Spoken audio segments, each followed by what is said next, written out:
that's a feat like you cannot ignore. From his final days, he was becoming a better man, a better father. He was doing a lot of introspection. To his undeniable legacy. He's one of those GOATs that you go to for that inspiration. This is Street Soldiers, DMX Forever.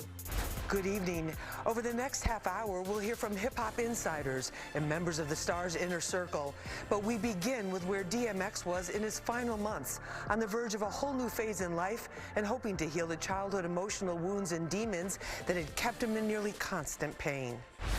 In 2021, at the age of 50, multi-platinum rapper and film actor DMX was in one of the best periods of his life ever since he exploded on the music scene more than 20 years earlier. He was a family man, his spirituality was strong, and he had just completed a major new album. But on Friday night, April 2nd, he was rushed to White Plains Hospital suffering from an apparent heart attack.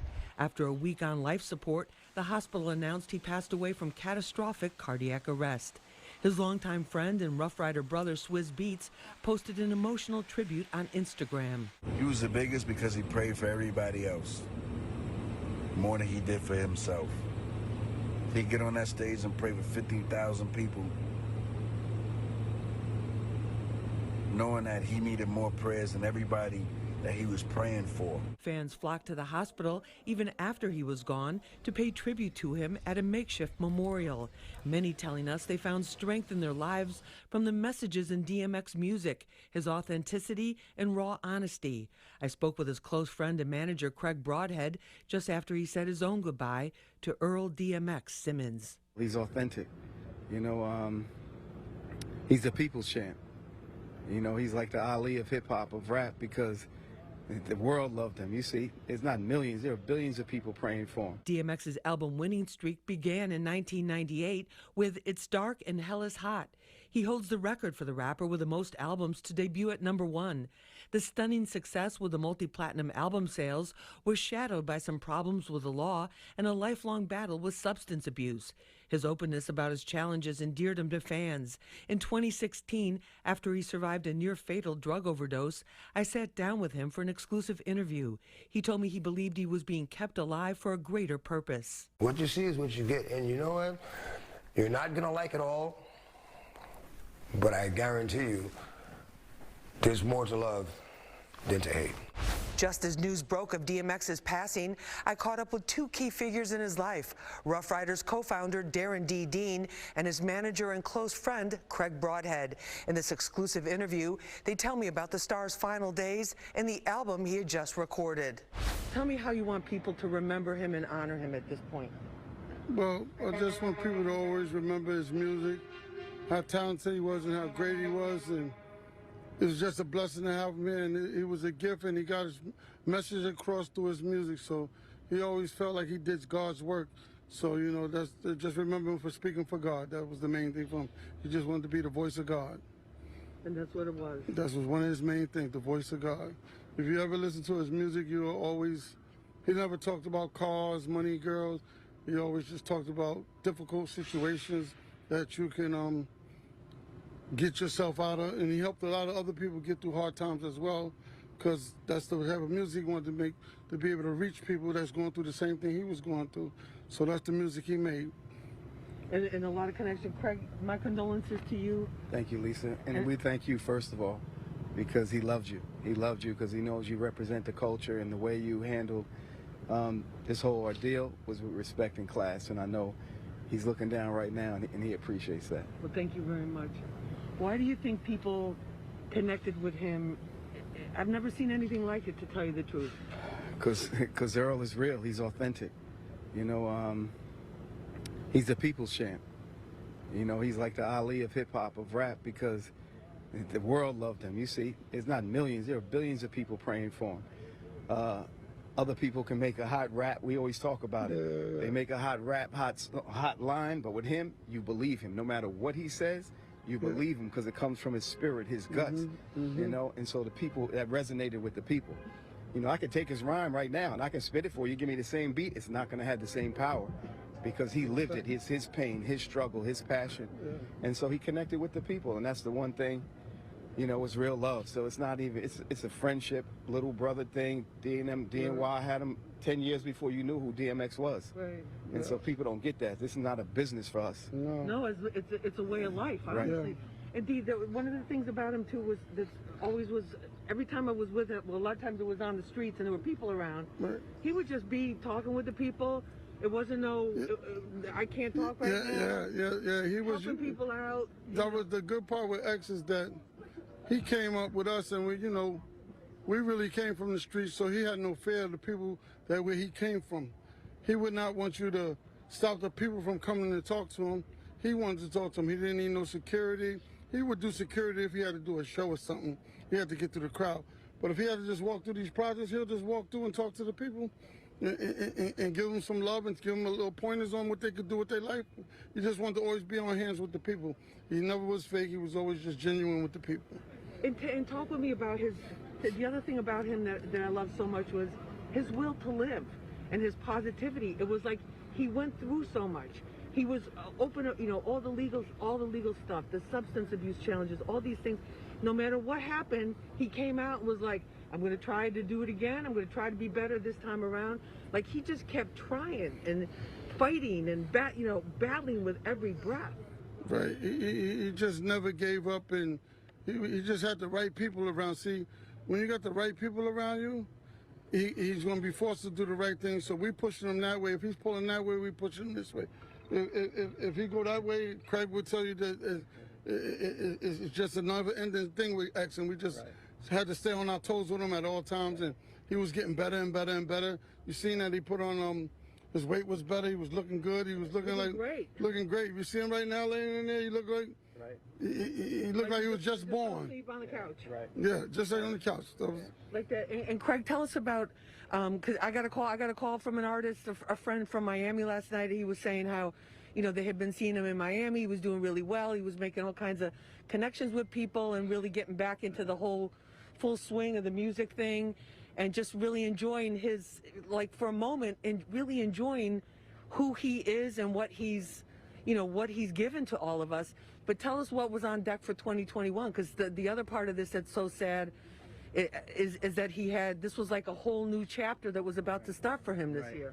And it really, the music was just a commercial, because what he spoke about less was the music, but the album is classic.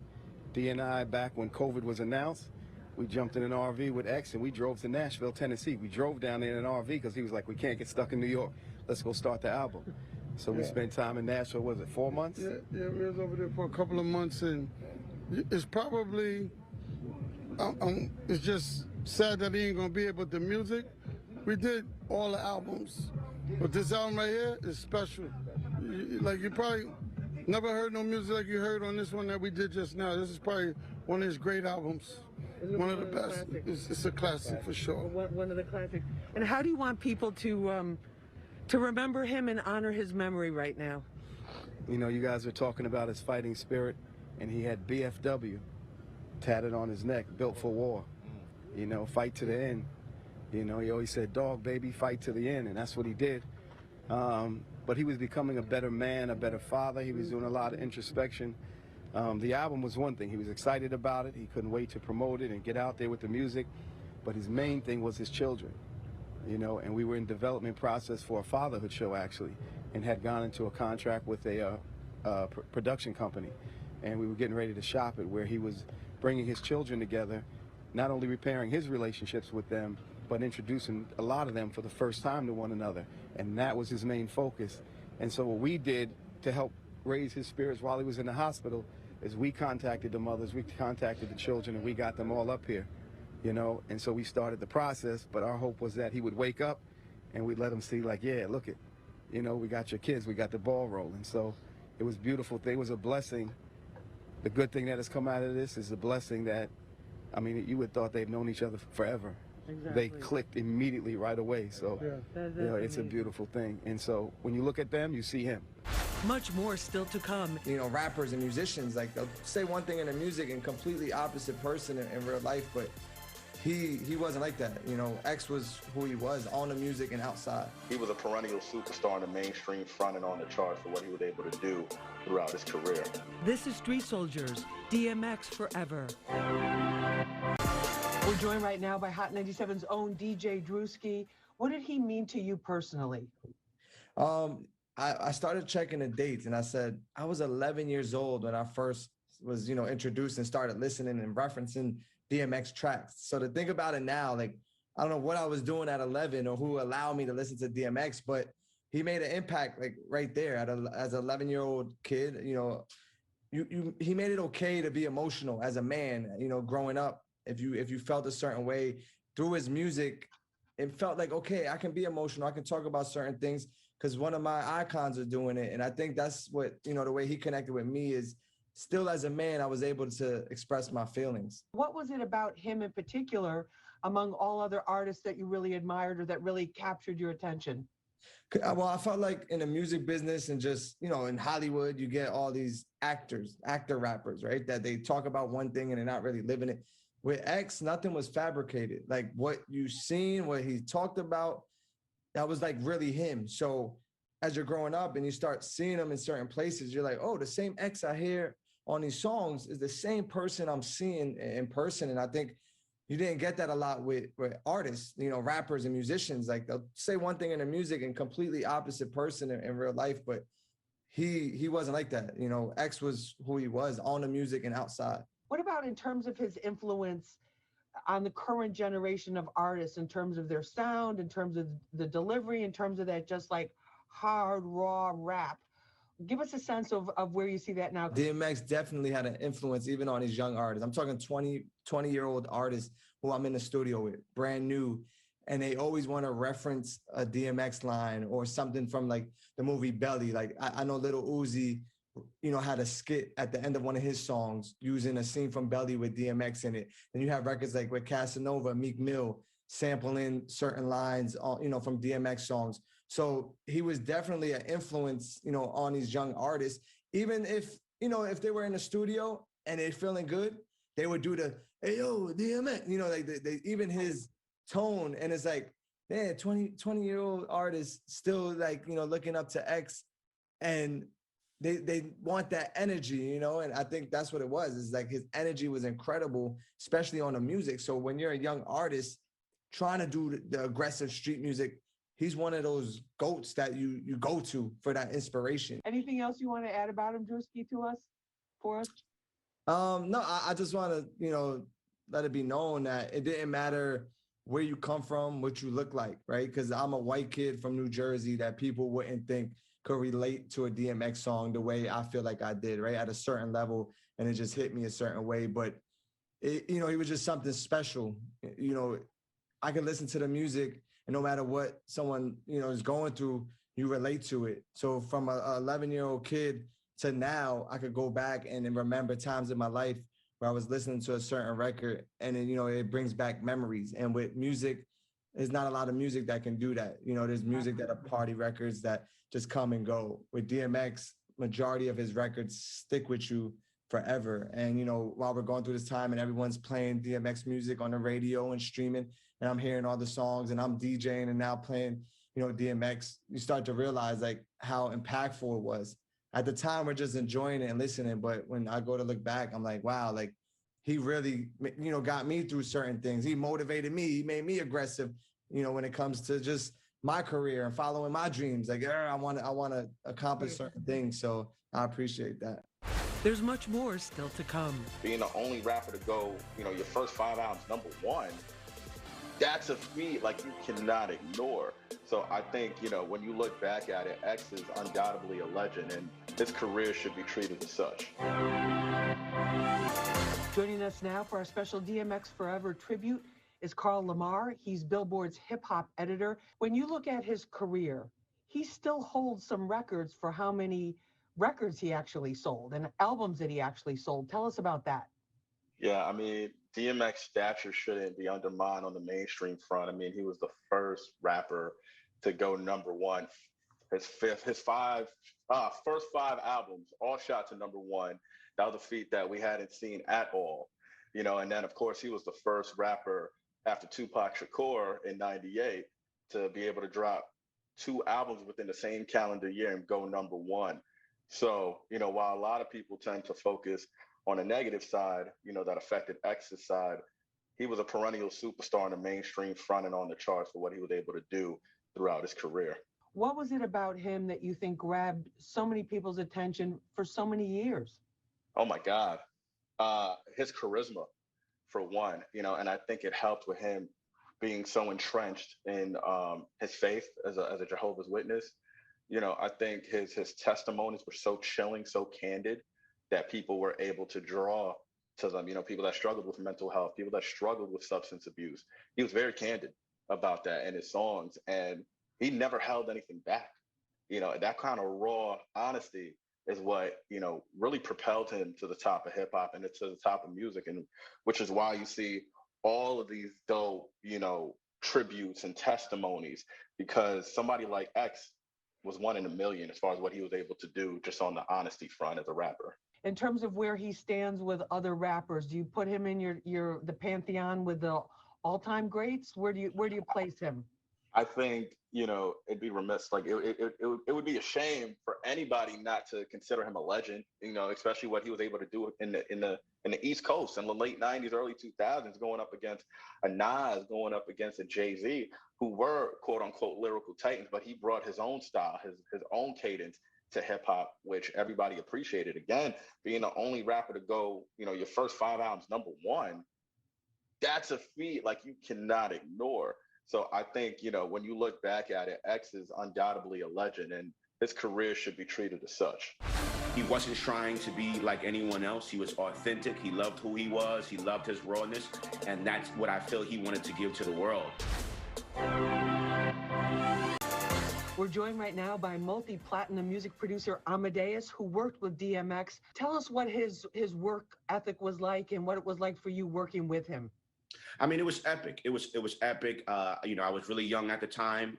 Definitely was a huge fan and still is a fan of DMX. Just loved his energy, loved his aggressiveness, just loved his real and rawness in regards to what he gave the world through music and through film. So when this opportunity presented itself, like I said, I was really, really, really grateful to look up to someone. I was actually living in Yonkers at the time. So depending on the day, depending on the moment, you would bump into DMX, you would bump into, the Locks at a gas station or just in passing. So I actually seen him quite a bit. Again, to be a part of this soundtrack was really dope. You've worked with a lot of the top name artists, like some of the biggest names in hip hop and pop music as well. What do you think it was about DMX, the way he approached his craft, that really touched so many fans' nerves? DMX was his own person. He was his own individual. He wasn't trying to be like anyone else. He was authentic. He loved who he was. He loved his rawness. And that's what I feel he wanted to give to the world. And it was so raw, it was so real. For some, it was like, I don't know about this guy, but for a lot of people were able to really connect and relate to his music because it was so real. He wasn't trying to get on the radio. He wasn't trying to be the popular guy. He just had a message based off of his life, what he'd been through, his experiences, his challenge, and he put that in song form to share with the world. And millions and billions of people in the world deal with hardships in different ways. And DMX was one that was able to connect with all demographics, with all type of people in regards to everybody around the world that can relate in some way with the music that he gave the world. And Amadeus, what did you learn from him musically? It's okay to be real. It's okay to be raw. It might not necessarily be the popular thing, but when you do leave this earth one day, in which we all will, your legacy lives on. So when you build your legacy, you want your legacy to be real. You want your legacy to be authentic. You want your legacy to be your truth self. Do you feel he's finally at peace? Yes, he's at peace because he's no longer suffering in whatever ways he could have possibly suffered. But I do feel like he had a sense of peace and had a sense of joy with how his life in this moment was how he was living his life in this moment right now. And where it was headed, what he was looking towards. Absolutely. Absolutely. I think he was getting ready, for the world to open back up, for him to get back on that stage and to perform in front of fans, millions of fans, which he loves to do, and put that passion and love for music, on the stage with the world. I know he was looking forward to, to that, and the world was looking forward to that. Whenever I was around DMX, I always felt like I was in the presence of an extraordinary human being facing unbelievable odds, but who never gave up. Thank you for being part of our special tribute. We'll post this on our Fox 5 NY YouTube page so you can share it and watch it again. I'm Lisa Evers. Remember, use your mind. It's your best weapon. Let's push for peace, love, and justice for all.